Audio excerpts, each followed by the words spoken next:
I'm still sick, but we're gonna push through. We're gonna try. Sam and I are gonna do our best. Lily and I finally healthy today. Virtually got each other sick somehow. It's bad. Lily, how do I say your last name? I want to make sure I pronounce it correctly. Montasser. Okay, cool. No one ever says my last name right, so that's why I asked. Panitch? Not even close. What is it? It's like a pan with an itch. Exactly how it's spelled. Oh, Panitch. Okay. Easy. It actually seems really simple. Why is it so hard? I don't know. I get a lot of different ones. So no, we're all good. Cool. All right. Let's do this thing. All right, Parker, you already hit record. Beautiful. Elevation Nation. You have double trouble tonight. You have two guests on the podcast, some amazing, inspirational young women who we got to shout out. Ryan Lane, who introduced us. I mean, the king of Elevation Nation, the king of FTL bags, making the intros. And that's what's beautiful about Elevation Nation is when we have one person on, they always name about 5 other people that we want to meet. And this is beautiful that we get to have 2 kick-ass female entrepreneurs, business women, influencer. You guys do everything, and we're going to get into that entire story. We have Lily Montasser and Victoria Van Ness. We call her Vic now. We're on a nickname basis, and Parker's going by Park. So it's going to be a weird episode. We got nicknames. We're going to get deep. We're going to talk about dating. We're going to talk about entrepreneurship. We're going to talk about life as a young adult. Ladies, welcome to Elevation Nation. We are so excited to have you on the podcast. Thank you for having us. Quite the intro. We even got Ryan Lane in there. He's part of the 3rd floor gang. We all live on the same floor in the same building. I love it. And we just run around the hallways like we're in dorms, like knocking on his door at 2 a.m. being like, are you awake? I think Parker and I have to move in then. I mean, it sounds like a great time. It's really Where do you guys live in the city? I have no idea where Ryan is. We live in Brooklyn. Yeah. Okay, gotcha. I'm Also, in Flatiron, in Manhattan. Yeah, speaking of being a young adult, Lily's like, yeah, we act like we are in a dorm. Like we all pay full rent and we're all just gallivanting around in the hallways like a child. Vic's Wi-Fi has been a little tricksy today. Is that the best part is you're good. Yeah. We lost you, Vic. I know you were saying something really cool, but your Wi-Fi went out. Go ahead. You said the best part. So weird because I can see you guys. I'm sorry. I said That's the best okay. part about talking about being a young adult is the fact that we all like pay full adult rent, but treat our building like we live in a dorm. Well, We still haven't grown up yet. That's also New York. Didn't you feel like that? I know, Sam, you moved out. Didn't you feel like we're all adults paying full adult prices, living full adult lives, and we're all running around like we're in you guys school? are hinting at the most beautiful saying that we're about to have on our Elevation Nation apparel that's coming out soon. Our phrase that we love is old enough to pay my taxes, young enough to not know how. And I think that's exactly what you're describing, which is people say we're adults, but we have no idea what's going on. And I think that's okay. And that's what makes young adulthood so beautiful. I feel like I've got...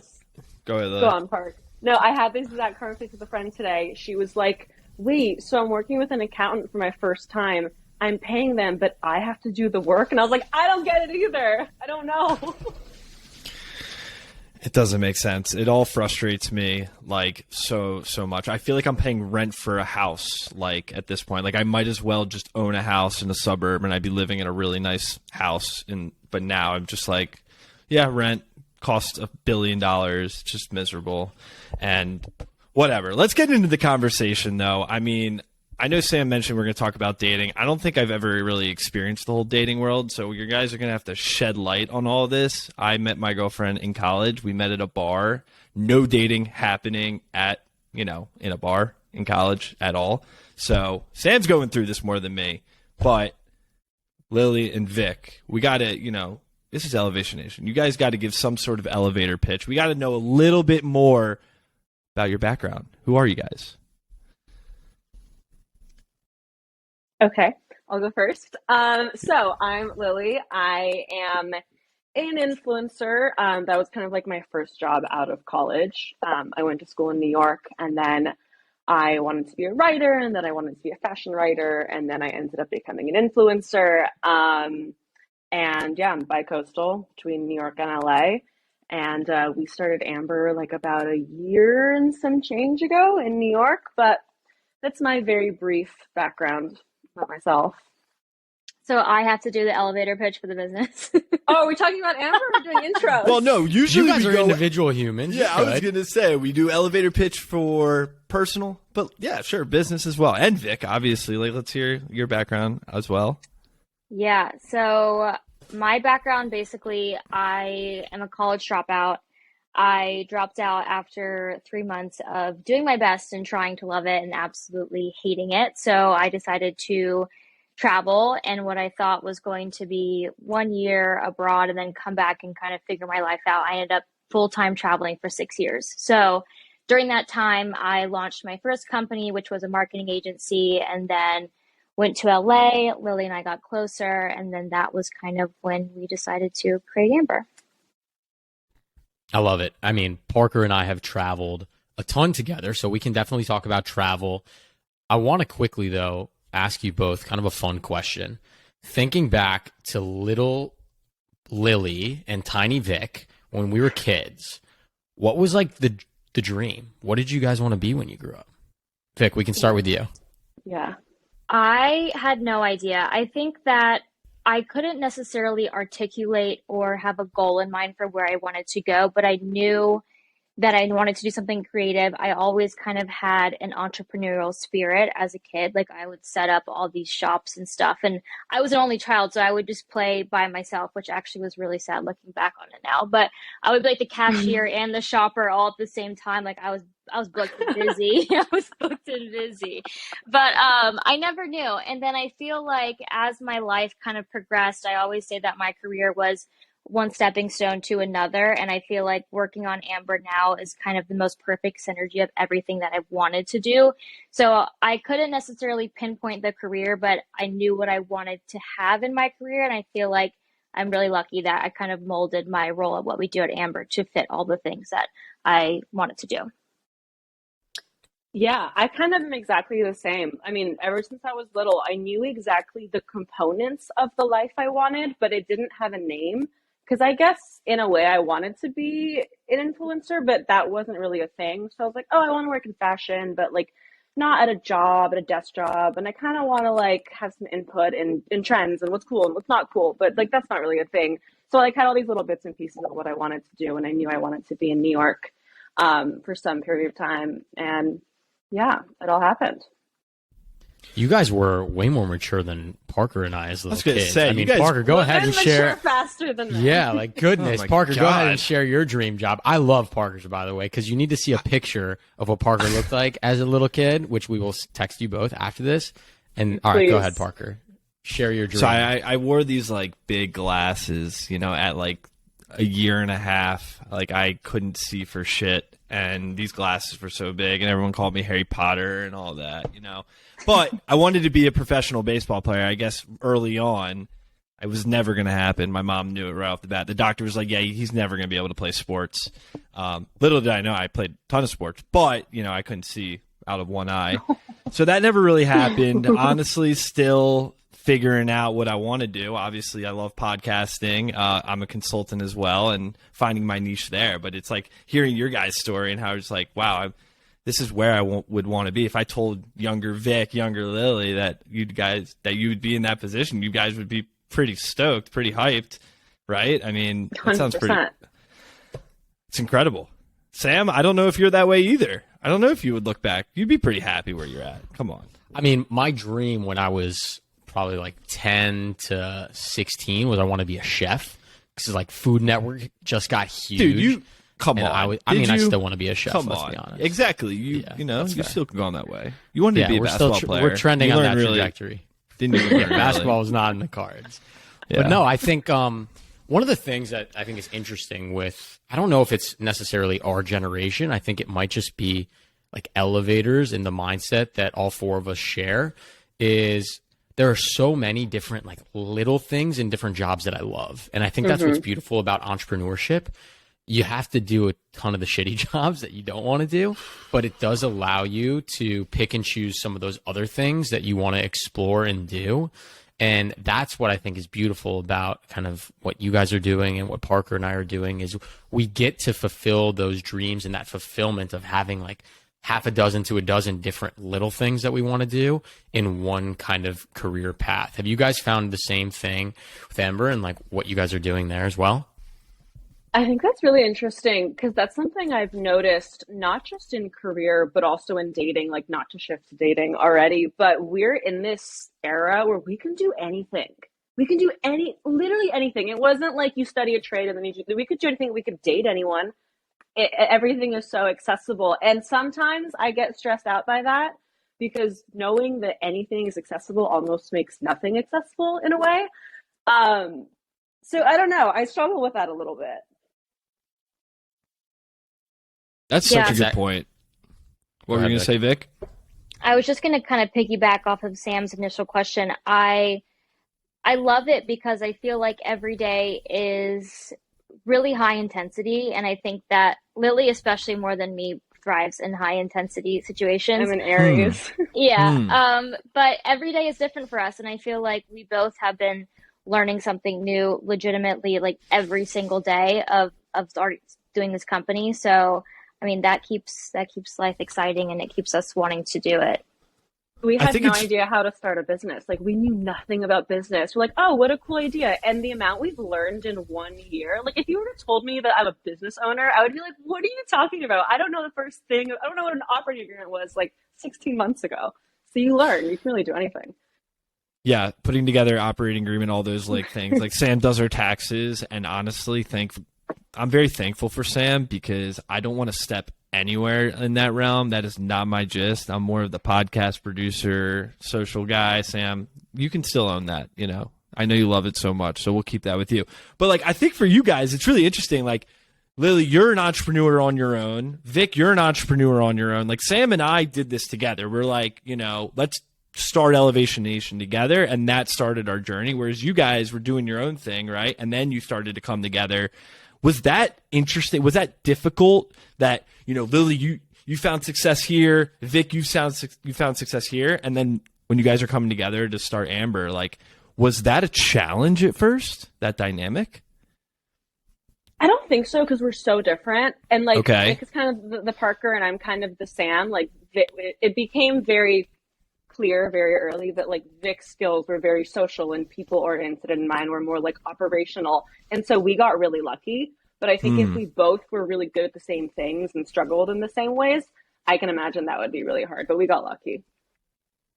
Yeah. And I think it's also learning to identify whose strengths are what as early as possible because, I mean, I feel like after 3 months in, we both were like, oh, did you do this? Oh, I did that. Or were you going to do this? Oh, and like, we were like, wait, we need to actually define the roles and figure it out. And then ever since we did that, it was just really streamlined in terms of day in and day out of who's doing what. And that made for the perfect like synergy. So you guys sat down, you pulled out a piece of paper and you're like, all right, Vic's doing this, Lily's doing this, and that's it? Simple as that? Yeah. On a shared note. We should have fucking done that. Damn. Well, I mean, Sam, like sometimes it's just like, you know what? You like it, you're going to do it. I like it, I'm going to do it. Taxes, well, that's you. We didn't write that. You just wanted that because you love it so much. Love taxes. No, but I think it's interesting, right? Like Lily and Vic, you guys came like together, obviously became new friends and then came up with this idea. Parker was my best friend from college, right? And we were friends and we've always loved entrepreneurship. And then we were like, what are we going to start? What are we going to do? And we did it. And it made it a lot more difficult, I think, because we never sat down and said, like, Parker, you're going to do this, and Sam, you're going to do this. We certainly should have. But a lot of the times it was like, this is our thing. Like, we can just figure it out. Whoever's free, like, go ahead and do it. And it caused not like tension in our friendship, but it makes things harder. And so the one thing that Parker and I have in our operating agreement, the main thing that we have is if this ever comes in the way of our friendship, we dissolve the company immediately. Like, we should put that in ours. It's like exactly what we put in. It's a clause. I don't know. It's like our operating agreement. Clause. I don't know how objective that is, but that is feel like funny. It's harder or to work with a friend. Oh, it's such a good Because question. I've always thought about this.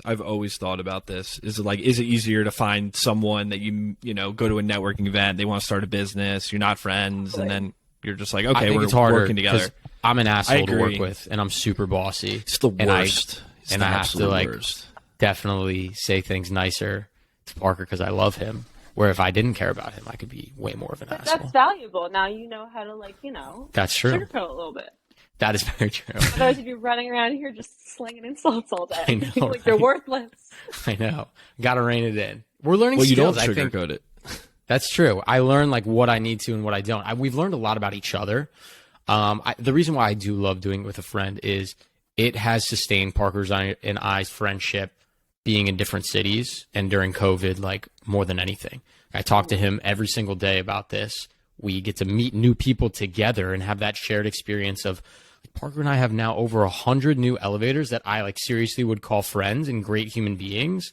You guys now, like Ryan and Xander being other ones. It's like, I get to do that with my best friend and make these relationships. And at the end of the day, I think that's a big part about entrepreneurship. Like, yeah, we want to make money. Yeah, we want to take over the world, but it's about the connections that we make. And to be able to do that with someone you like is, I think, that much more special. Totally. It's kind of like dating. You find your strengths, you find your 100%. weaknesses. It's such a partnership. I always think about it when we're working. It's like if you live with someone, it's okay. I'm going to take out the trash and you do this. I'm going to cook, you're going to clean. Like you really have to just like pass off responsibilities for like a partnership to work. I don't think like Sam and I ever got into this like for the money too, which was I take that back. Sam and I, before Elevation Nation, started a different company called Hired You, and we were all about money. And I think our friendship was really pulling at that point because we were working another job, and then also we were starting this company to make money. Like, how can we grow this thing? You know, get out of our full-time jobs and then do this. And then we're like, shit. Like, obviously, COVID hit. It ruined our entire like opportunity with this thing we were doing before. But now it's like Sam and I, we love meeting new people, and that's it. We love sharing experiences. That's it. And, you know, our friendship has, again, we're still friends. We still hang out. We like each other. And look, you know, 2.5 years later, we're still doing this. And, you know, there's only more to go. Only more to go. Look at I all love of it. us. I love it. We're doing amazing. All right. So I know you guys started a dating company, and Parker perhaps can't relate, but we're going to talk about dating today. And I'm excited to get into dating. And Parker, we'll talk about relationships too. How about you can this? relate to that piece. I can give you like your outside perspective on your dating life to Vic and Lily. No, that's easy, right? Not to mine. Don't roast me, man. Let's You do let's that. all play that game. Oh, God. We're gonna. I mean, that's why we've done this before. We've had on. If we can pivot this to a therapy session with Park, I'm in. It seriously is turning into one. That's what it always is. But no, I want to hear about Ambyr, right? Let's talk about the company for a minute, and then we can get into my dating life, I guess. I don't want to put you girls on the spot. We can chat. But yeah, We can chat what about it. started Ambyr? Let's talk about the origin of this incredible company. Vic, do you want to hit him with our origin story? Sure. So Lily and I were both living in LA 2 summers ago now, I guess. Summer of 2021. We were living in LA, and we both had kind of come out of long-term relationships at the same time. And we were starting to date and dating and meeting men off of apps. And we met up one morning, and we're driving down Abbot Kinney, and we're talking about the dates that we had earlier that week. And we're looking around as we're talking and complaining about our dating lives. And we're like, you know, this guy is so cute. This guy is so cute. Oh my gosh, you know, how do we get all of these guys into one room and kind of just not waste any time and really figure out how quickly we can find someone that we like? And so Lily laughed and joked how she wished that speed dating was cool again. And I was like, that's a company. And it was fresh after COVID. So people were really wanting to connect and meet in person again. And so we kind of decided to go off and try to figure out how we can supplement, you know, the lack of connection in person that people were not getting from dating apps. Because we found so much in our dating life, like someone can look amazing on an app. They can have the perfect job, the perfect looks, blah, blah, blah, the perfect profile. But it's not until you sit in front of them, you can tell within a minute max of like if there's actually like chemistry and energy there. And so we felt like speed dating was just like almost like swiping, but energy wise. And so we were like, why don't we start a company where we can make sure everyone's cool? We'll do all the pre-vetting. We have a really like rigorous application system where we do an interview, all this stuff. So like we put all these people in a room that we think are great. And then it's like, go see who you actually have chemistry with. Go see whose pheromones you like do it the real way. Because like we didn't really get to do that during COVID. And so many of us lost our skill. I don't meet anyone in the wild. So it's kind of like training wheels for actually meeting someone in real life. It's crazy how reliant we've become on dating apps to meet other people. And so I'm grateful and inspired that you two realize that you need to put the human back in the human connection, which I think is what we're all going for at the end of the day. But I think many of us, especially after COVID, to both your points, just like needed the right tools and platform and a little like push on the butt to be like, come on, like you got this, go be a human again. Like you've been under a rock. Like it's time to learn how to flirt and like talk to people and present yourself and like stand up for your values and what you're into. And so I think that's really, really important. I love that. And yes, the application process is so rigorous. I submitted mine years ago and we're still waiting, girl. So maybe after this podcast. Yeah, exactly. Sam, maybe this is the interview. Like this maybe is this. Whoa. Like I talked to Lily and Vic beforehand. Like this is it. Shit, I'm on the spot. I love But it. even a quick video interview, you can still get a slightly better read on someone. That's why we like to do that. Yeah. So you guys Exactly vet right. every single person on video. Like that's amazing. Yeah, so that's so the cool. applications come in, and like if we like what we see on your application, then it's an interview, and then after the interview, you get approved or not approved. It's more intense than Parker and I getting into our college. They didn't even have a video chat, so I love it. It's important because I think one of the hard things with dating is what's the first thing that you do when you match with someone? You figure out if you have any mutual people that know that person so you can make sure that they're not a horrible human being, right? Yeah. And so it's nice to know that when you're going into a space where you are going to get a little bit vulnerable and open up and maybe be yourself, that no one's a bad person or is going to judge you or is not the right fit. So I love that you guys do that. It's impressive. So, like, speed dating. Let's talk about that for a second, because I feel like speed dating at some point was, like, cool and hip, right? You said that it's not anymore. I guess it now is with what you guys are doing with Ambyr. But, like, what's the history? Do you got any history of speed dating for us? Anything? I don't know. I don't even know what speed dating even looks like. So basically, I mean, it was something that people really did, I think, in the 80s and the 90s. And then I think it's so funny, like, whenever I tell someone that we own a speed dating company, they're like, oh, like Hitch? And that's everyone's only singular jumping off point. And that's when we can be like, okay. It's like that, but way better. So we kind of keep all of the same structure as traditional speed dating. We don't really throw a wrench into anything, but we do try to make it obviously elevated and make it feel intimate and sexy and cool and like really good vibe. And we do that from number one, our members, to the venues that we partner with. And, you know, Lily and I come in and we really make the space kind of conducive to what we want people to think of when they think of an Ambyr event. So we have a sound bowl instead of a dinger. What do you call it? A buzzer? Buzzer? Yeah, a timer. We use a sound bowl instead of that to kind of bring it back to energy and connection and all of that. And our speed dating events are pretty simple. I mean, it's 5 minutes per date. It's 10 guys, 10 women for our hetero events. And after the 5 minutes, we ring the sound bowl. Men stand up, they rotate around the room. And then at the end, we pass out cards. And if they both write each other down, then we connect them the next day. It's so cool. It's Parker. I know this is foreign for you, so don't worry. I'll speak up. I think it's but foreign for you too, though. Fair enough. Fair enough. Yeah. Speed dating expert. Yeah, I was like, unless Definitely not. Yeah, unless you've been like Tuesday I'm nights. certain. in No. DC. You're right. No, I haven't been. No, but I think it's cool. It's like you need, I think, the opportunity, to all your points, of like meeting someone in person.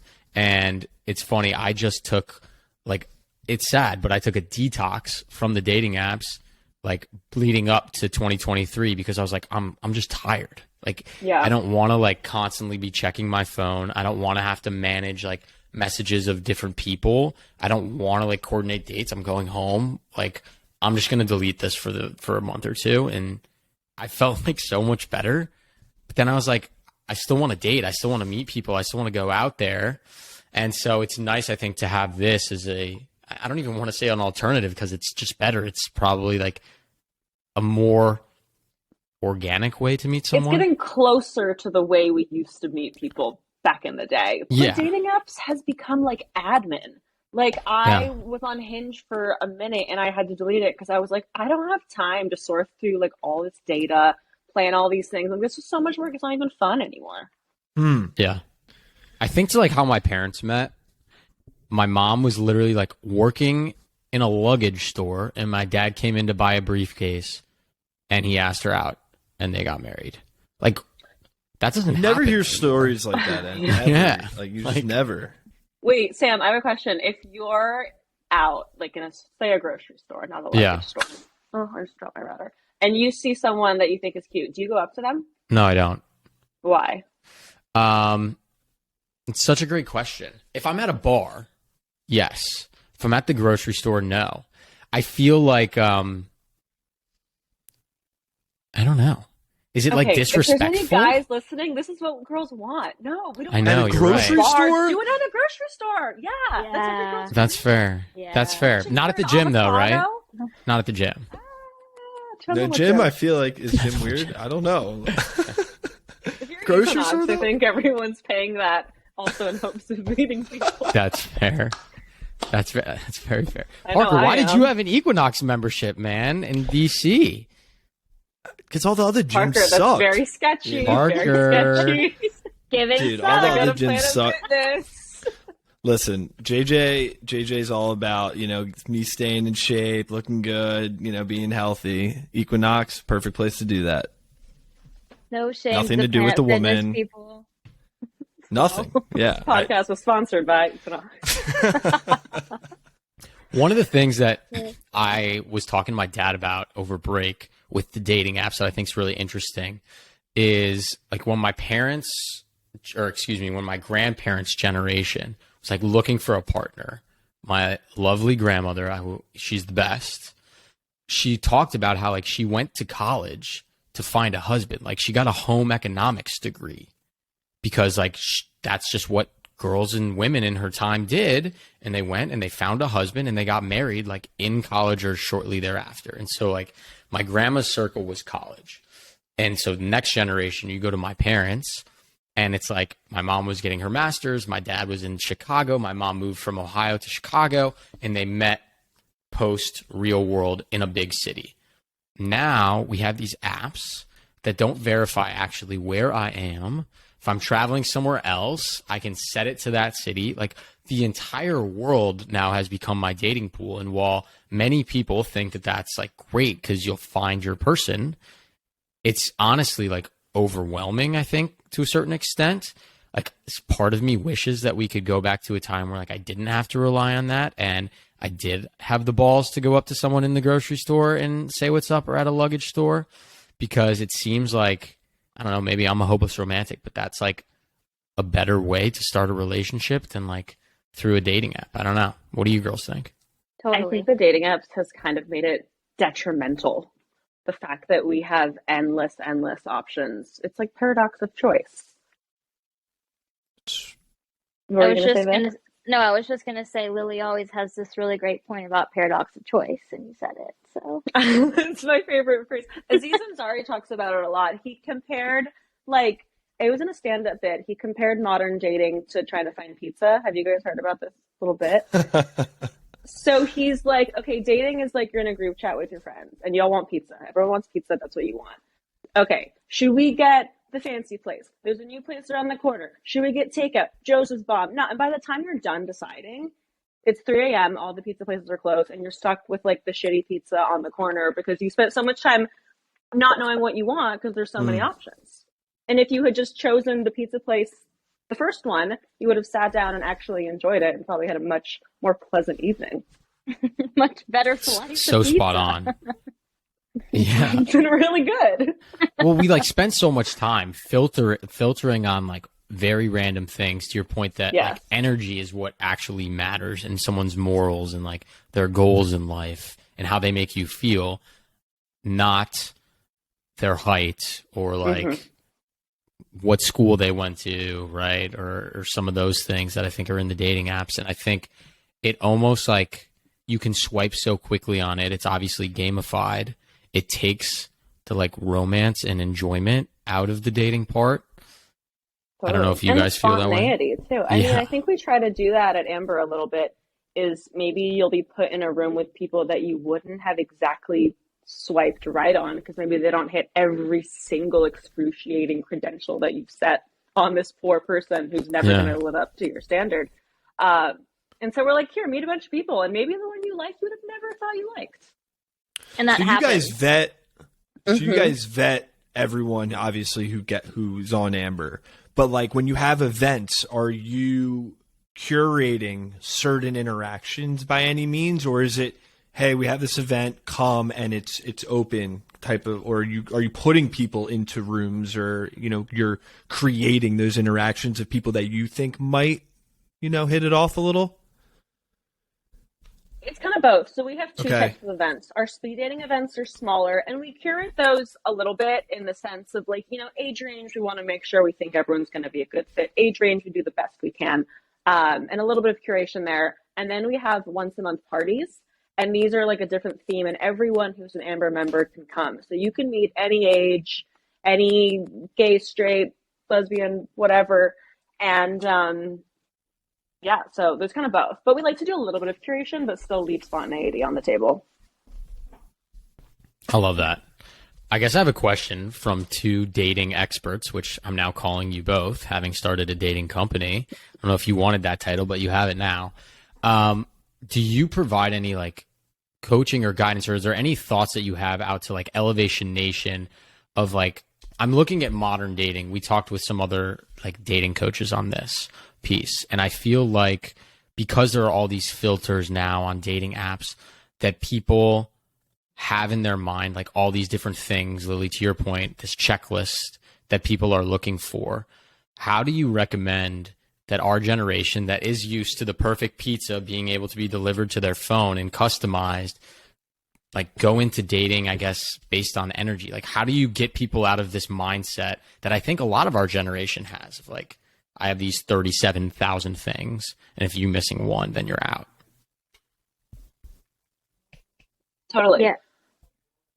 Sorry, go on. Nope, you go.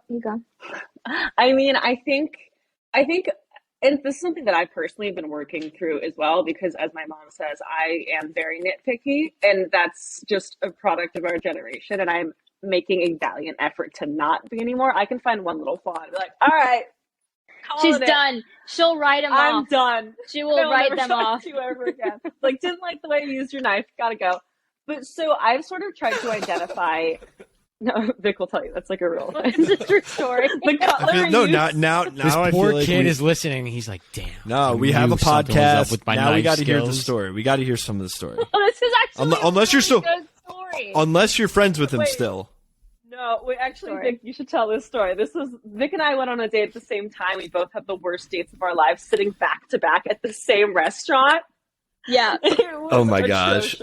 Yeah. So during the same stint that we decided to launch a dating company because we came off of, again, really terrible dates.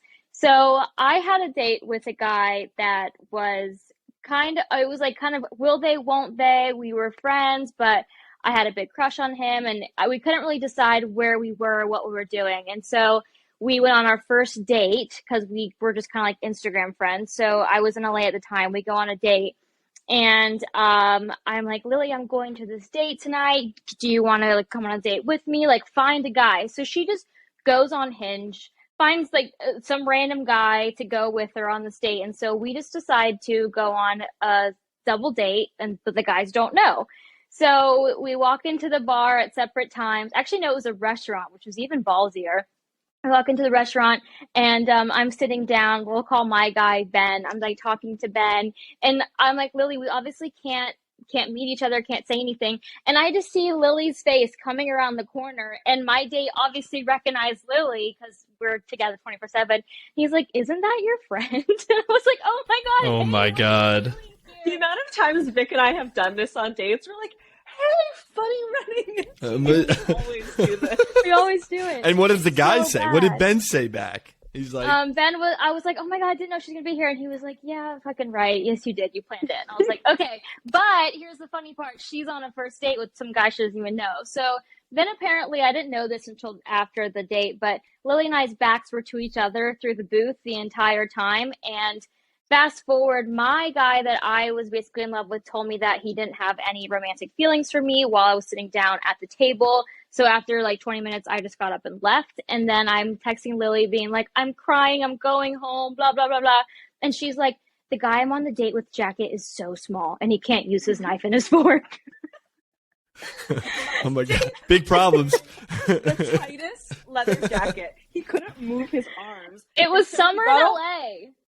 Oh my It was God. so he's sweating. He got a whole fish, and he was T-Rexing trying to cut this fish because he couldn't move his arms on his skin-tight leather jacket.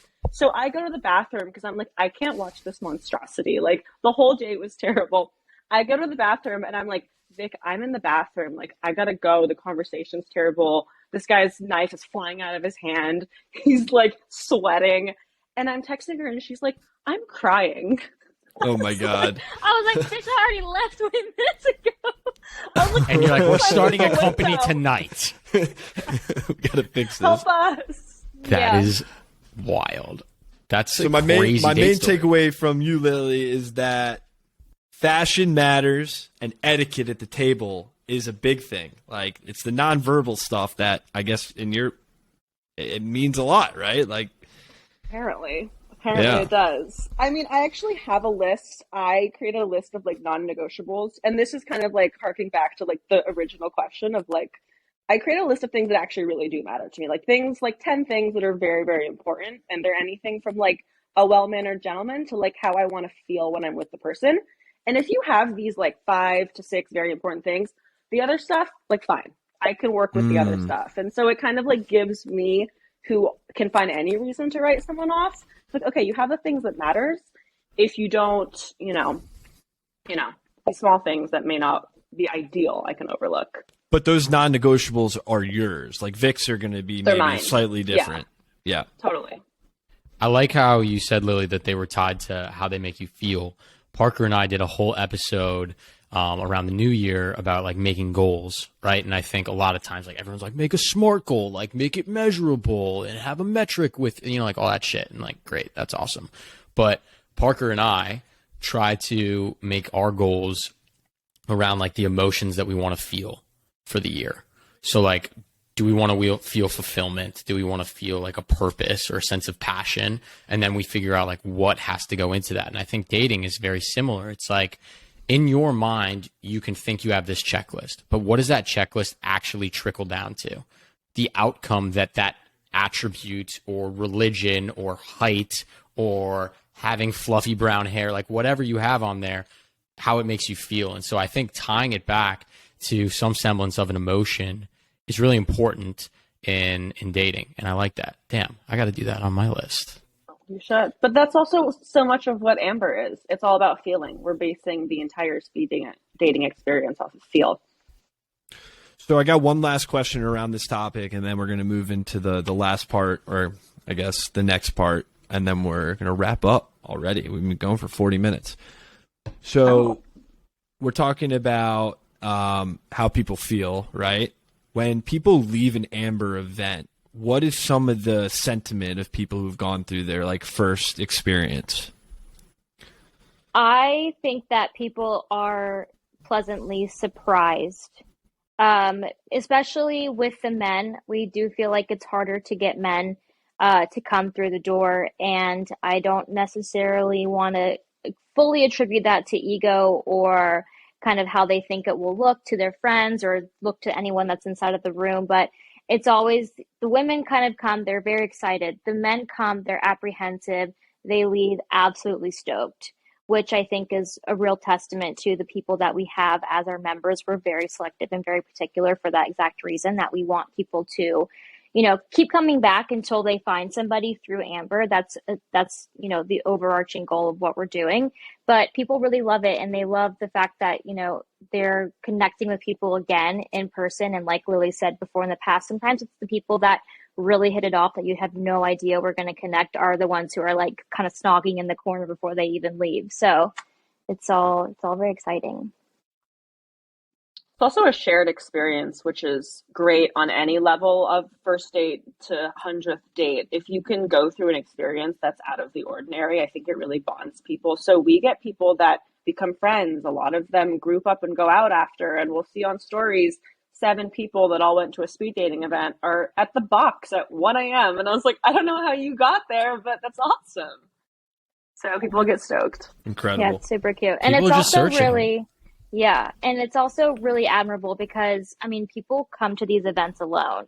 And so we always say, like, wow, you really have the balls to come in here. You have no idea what you're walking into. All you know is you're going to a speed dating event. Like, that could literally be anything under the planet of the earth. And they come alone, and there's, 10 minutes where you have to walk in and you kind of have to mingle, whether it's with someone of the same sex or the opposite sex, but you're kind of just thrown into this collectively awkward human shared experience that you're all having together, which I think does break down those barriers, whether it's, conversation and connection, romantically, platonically, professionally, anything. Totally. It's beautiful. It's awesome what you girls are creating. And I think, especially after COVID and now in this virtual combo hybrid working world, people are striving for human connection. And with Ambyr, I think it's beautiful that you're bringing that back to the world. And I know I speak for myself, and I guess not Parker in this case, but I cannot wait to join you both and meet you both in person and come to an event and see you ladies in action. You're basically saying you got the application approved. Yeah, Sam. I know. It's called foreshadowing, Parker. I'm planting it. I'm manifesting it. You're manifesting. I see. You want to bring it to life. Okay. That's exactly Parker, right. you can come too if you want. You don't have to be Yeah, jealous. it sounds like, I can meet other, I guess, single business make people bros. and Yeah. entrepreneurs. Yeah, make bros. Make some bro friends. Love it. It's good. I'll help Sammy. Or I'll just have my back to Sam the entire Parker's time. just next to me, while my he's on his wingman. dates, and I'm just listening in. I'm like, dude, say this. I'm like texting, dude, why would you do that? Why would you say that? Oh, yeah, I love it. All right, let's get into a fun section here. We call this our rapid fire section. We obviously didn't prep you ladies at all on any of these questions, and we're going to go really quick. So I hope you both are ready, and I hope you have strong Wi-Fi. Here we go. All right. Favorite type of first date? Drinks. Besides Me, I'm Ambyr. basic. Drinks. Yeah, Drinks. I'm boring. Drinks. Yeah. Drinks? Same. Okay. If someone goes too creative, does that mean they're too much of a hardo and it scares you? Or do you appreciate the gesture? It's a bit much, because what if you don't get along? Then I have to do this amazing experience for someone that I don't like that much. Yeah. I just it's don't hard to wanna go be- ice skating by yourself. Yeah. Yeah. I don't want to be stuck anywhere with someone for an hour for more than an hour that I don't want to be stuck there with. If it can turn into something else, then great. But I want to give you 1 hour. I have a live. It's my out, and I have to be out by this time exactly. Do you always have a lie before a date?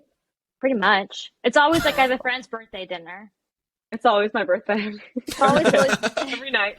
I'm learning so much about how girls date. It's so interesting. There you go. What is the most unique date story or date experience that you heard of? Heard of? Yeah. Or someone you know, or maybe you, that you've been on. Those are 3 different questions. I'm going to refine this. What's the craziest thing that's happened to you on a date besides Tyrannosaurus Rex, leather sweating man?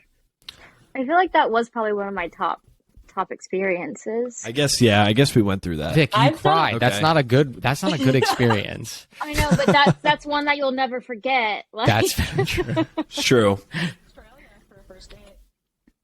And you There you said go. being creative was too much? Are you crazy? No, so we met at a bar. And we had that energy thing. I was also so young. We had that thing where I was like, oh God, their energy's so good. But then they were going to Australia that night. And so I was like, I lost him. And we stayed in touch for like a year, and he was always like, come to Australia, come to Australia. And I was like, I saw you at a bar for 5 minutes. I'm not going to come to Australia. And my mom was like, just go. So I went to Australia for 2 weeks. It was so That's fun. wild. Highly recommend. I forget that you did that. But that was kind of similar when I had my first date with, what's his face? What do we call him? I don't know. But Brett? I actually flew to Nashville for a first date with someone that I never met and spent the weekend with them. But like the thing is, it was so funny about Lily and I is that we're both so meticulous about people that we spend our time and energy with. But like, if you catch us on a little bit of a chaotic twinge of our life, we'll do anything. We'll go anywhere. Travel across the world. Yeah. We almost went to where was it for Archie Hammer? We almost booked that flight. Did you guys hear about how Armie Hammer was like working at a hotel in the Cayman Islands as a concierge? No. We were about to go. We like looked at the flights. That's wild. And everything. Okay, so That's spontaneity is obviously something that you both are looking for in a partner. Or do you need the opposite to make sure that you don't do things too crazy? No, let's go full send. Okay, got it. I love it. Okay. This is an interesting one. We didn't talk too much about this, but that's okay. I had a whole slew of questions planned out around this, around unwritten dating rules in the modern society, because I'm sure you both have like super interesting opinions on them. I think, obviously I have a lot. This isn't my question. Are there any that you think are horrible, like an unwritten modern dating rule that you're like, we should get rid of that? There's so many weird ones. There's a lot.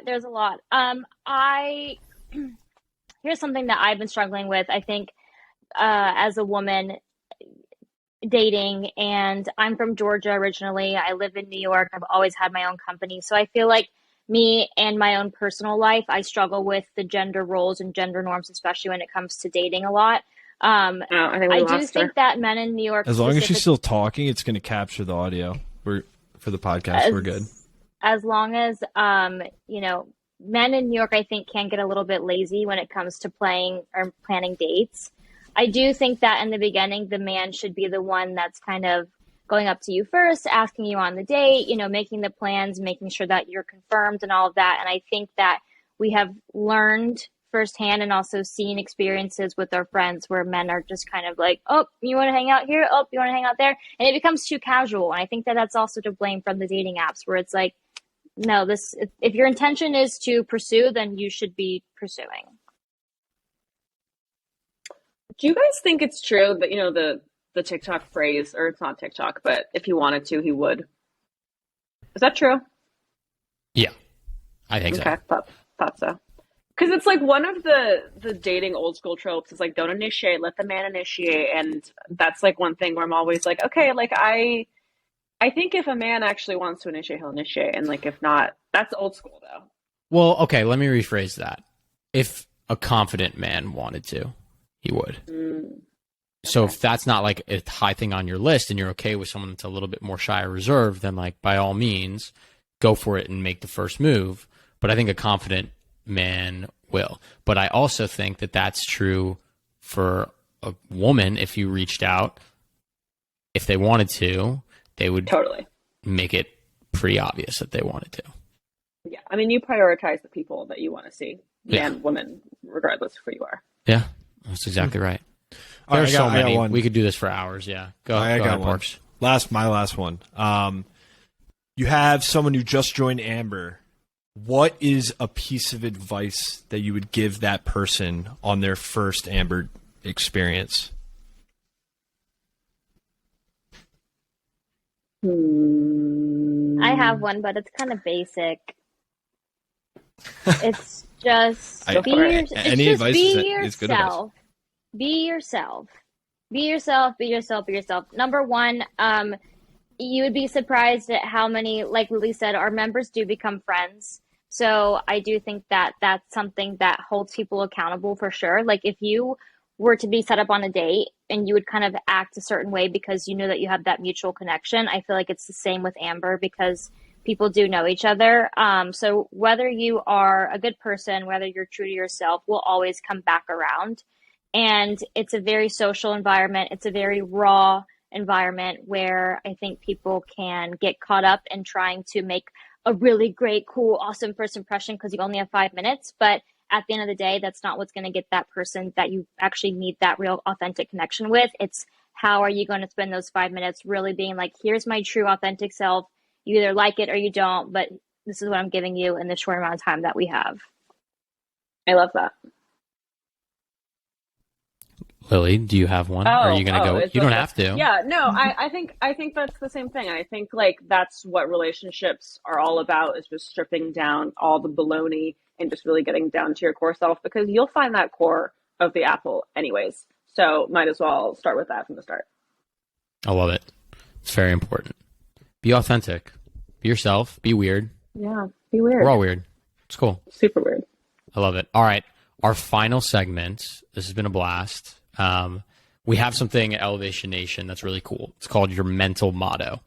And again, everyone has a different background. Everyone has different experiences that shape who they are.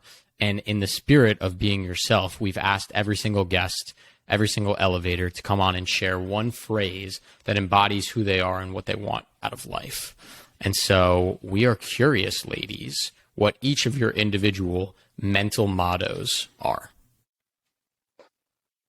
I think mine is prioritize the things that bring you peace, and also the people that bring you peace. Like, there are very few people and very few activities that really bring me a state of flow and just pure calm, peace, joy at its core. And I chase those things ferociously.